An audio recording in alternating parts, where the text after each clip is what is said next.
ఒక రోజంతా ముఖ్యమంత్రి పదవి వదిలేసి ఆ పోలీసులకి అందరూ పక్కన పెట్టేసి రమ్మనండి.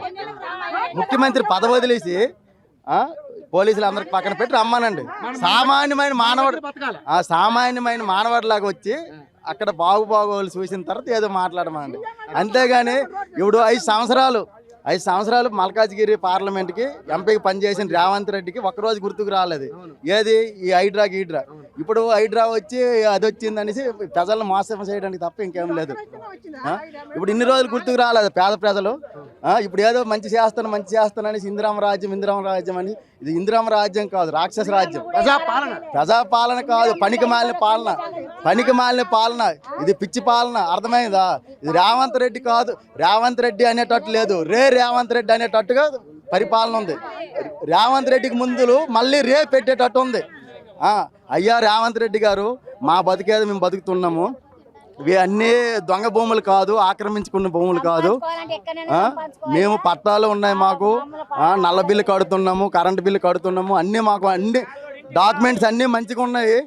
మీరు ఏదో తీసుకోవాలనుకుంటే ఒకవేళ ఇంకా ముందు చాలా ప్లేస్ ఉంది. మీరు ఏమి సుందరీకరణ చేస్తారో షాపింగ్ మాల్ పెడతారో ఏం చేసినా సరే పర్వాలేదు, ఇంకా లోపల పెట్టుకోండి.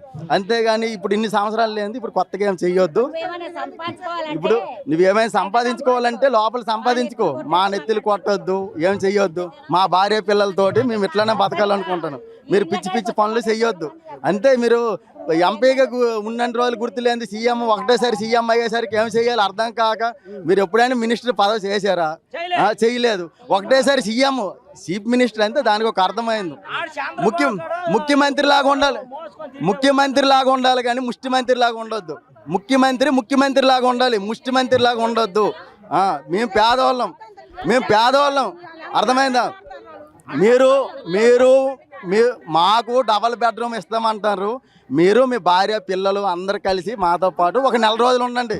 మీకు కరెక్ట్ అనిపిస్తే మీతో పాటు మేము అందరం కలిసి ఉంటాము. అంతే తప్ప మీరు ఎక్కడో ఏసీ రూముల్లో నుండి మాకు డబల్ బెడ్రూమ్లో నూకుతామంటే వద్దు. మేము ఎట్లా నూకాలి అట్లా నూకుతాము. పెద్దలకు చూసినాము, అర్థమైందా? ఇప్పుడు ఈ పెద్ద ఎమ్మెల్యేలకి ఎంపీలకి ఎప్పుడు ఓడియాలో అప్పుడు ఓడిస్తాం. నువ్వేమో వాళ్ళకంటే ముమ్మాట పుట్టలేదు.